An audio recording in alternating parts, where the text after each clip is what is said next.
اعوذ باللہ من الشیطان الرجیم، بسم اللہ الرحمن الرحیم۔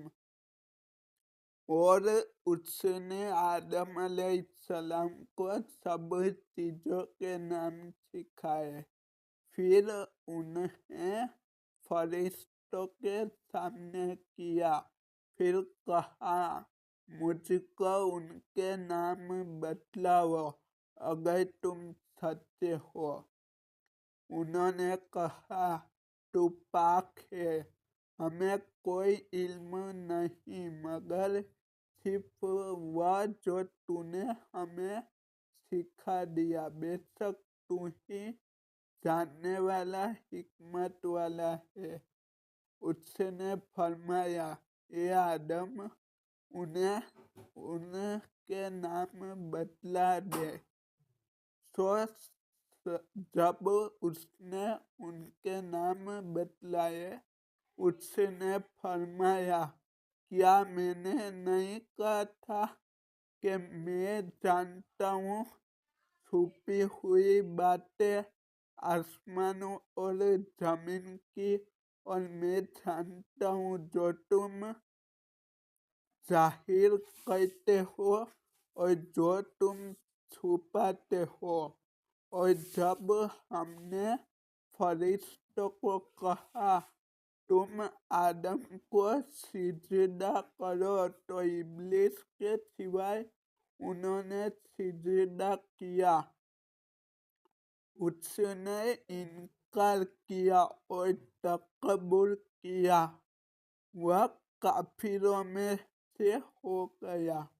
اور ہم نے کہا اے آدم تم رہو اور تمہاری بیوی جنت میں، اور تم دونوں اس میں سے کھاؤ جہاں سے چاہو اطمینان سے، اور نہ قریب جانا اس درخت کے ورنہ تم ہو جاؤ گے ظالموں میں سے۔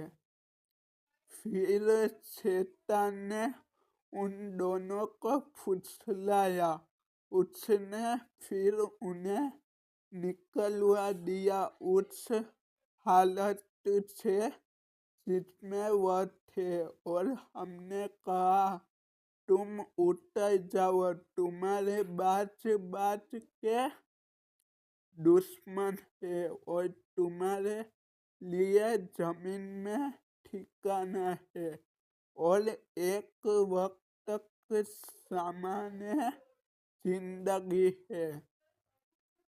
پھر آدم علیہ السلام نے حاصل کر لیے اپنے رب سے کچھ کلمات، پھر اس نے اس آدم کی توبہ قبول کی، بے شک وہ توبہ قبول کرنے والا رحم کرنے والا ہے۔ ہم نے کہا تم سب یہاں سے اتر جاؤ، پس جب تمہیں میری طرف سے کوئی ہدایت پہنچے تو جو چلا میری ہدایت پر، نہ ان پر کوئی خوف ہوگا نہ وہ غمگین ہوں گے۔ اور جن لوگوں نے کفر کیا اور جھٹلایا ہماری آیتوں کو، وہی دوزخ والے ہیں، وہ ہمیشہ اس میں رہیں گے۔ اے بنی اسرائیل اولاد یعقوب، میری نعمت یاد کرو جو میں نے تمہیں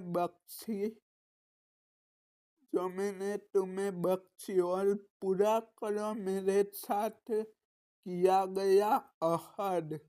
میں تمہارے ساتھ کیا گیا عہد پورا کروں گا، اور مجھ ہی سے ڈرو۔ السلام علیکم ورحمۃ اللہ وبرکاتہ۔